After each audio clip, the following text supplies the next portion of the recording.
বাংলাদেশের রাজনীতির চলছে এক উত্তাল সময়। বিভিন্ন রাজনৈতিক শিবিরের মধ্যে উত্তেজনা যেন নতুন কোনো মোড়ের অপেক্ষায়।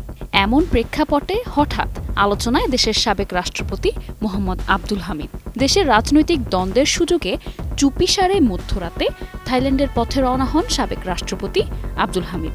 যদিও তার একাধিক ঘনিষ্ঠ সূত্র বলছে এটি নিছক চিকিৎসার জন্য যাওয়া, কিন্তু রাজনৈতিক অঙ্গনে এই সফর নিয়ে জল্পনা গুঞ্জনের শেষ নেই। একাধিক সূত্র দাবি করেছেন থাইল্যান্ডে সীমিত সময় অবস্থান করে দিল্লির উদ্দেশ্যে রওনা হবেন সাবেক এই রাষ্ট্রপতি। সেখানে সাবেক প্রধানমন্ত্রী শেখ হাসিনার সঙ্গে তার একটি ব্যক্তিগত সাক্ষাৎ হতে পারে। এছাড়া ভারতের উচ্চ পর্যায়ের কূটনৈতিকদের সঙ্গেও বৈঠকের খবর শোনা যাচ্ছে। খবরটা একেবারেই উড়িয়ে দেয়া যায় না। কারণটা হলো আব্দুল হামিদ কেবল একজন সাবেক রাষ্ট্রপতি নন, তিনি এখনও কূটনৈতিক মর্যাদাপ্রাপ্ত ভিভিআইপি। তার যে কোনো বিদেশ যাত্রা মানেই বিশেষ পর্যবেক্ষণ, বিশেষ প্রটোকল। তাই স্বাভাবিকভাবেই প্রশ্ন উঠেছে তিনি কোথায় যাচ্ছেন, কেন যাচ্ছেন। বিমানবন্দরে ইমিগ্রেশন শেষে কোনো বাধা ছাড়াই তিনি কি করে দেশ ত্যাগ করলেন এবং তাকে এ কাজে কারা সহযোগিতা ও সুযোগ করে দিয়েছেন তা নিয়েও প্রশ্ন উঠেছে। অন্তর্বর্তীকালীন সরকার দায়িত্ব নেয়ার পর ফ্যাসিস্ট শেখ হাসিনা সহ সবার কূটনৈতিক পাসপোর্ট বাতিল করা হলেও আব্দুল হামিদ কোন এখতিয়ারে সেই পাসপোর্ট ব্যবহারের সুযোগ পেলেন সেটা নিয়েও প্রশ্ন উঠেছে।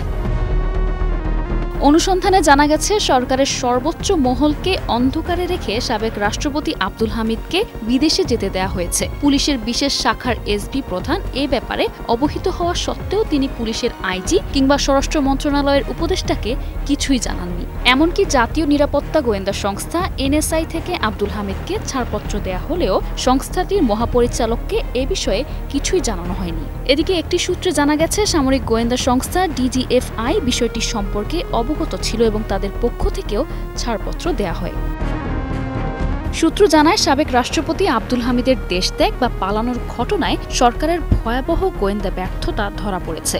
এক্ষেত্রে প্রধানত এসবির ব্যর্থতাকেই দায়ী করা হচ্ছে, কারণ বিমানবন্দর ইমিগ্রেশনে সবকিছু সমন্বয় করে পুলিশের বিশেষ শাখা বা এসপি। ইমিগ্রেশন সম্পূর্ণরূপে এসবির অধীনে। এসপি প্রধান নিজে জানা সত্ত্বেও বিষয়টি কেন আইজিপি কিংবা স্বরাষ্ট্র উপদেষ্টাদের জানাননি তা খতিয়ে দেখা হচ্ছে। ঘটনাটির পেছনে বড় ধরনের ষড়যন্ত্র থাকতে পারে বলে সংশ্লিষ্ট সূত্র জানায়। জুলাই ছাত্র আন্দোলনের সময়ে হামলা ও গুলি করার ঘটনায় কিশোরগঞ্জ থানায় দায়ের করা একটি মামলার আসামি ফ্যাসিস্ট শেখ হাসিনার সময়কালে দুইবারের রাষ্ট্রপতি আব্দুল হামিদ। গত 14 জানুয়ারি মামলাটি দায়ের হয়।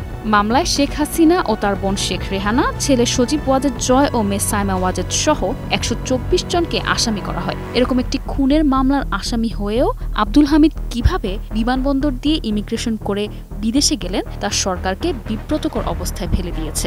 এ ব্যাপারে সামাজিক যোগাযোগ মাধ্যমে অনেকে ক্ষুব্ধ প্রতিক্রিয়াও দেখিয়েছেন। নিশা আলম, নিউজ ডেস্ক, 21 টেলিভিশন।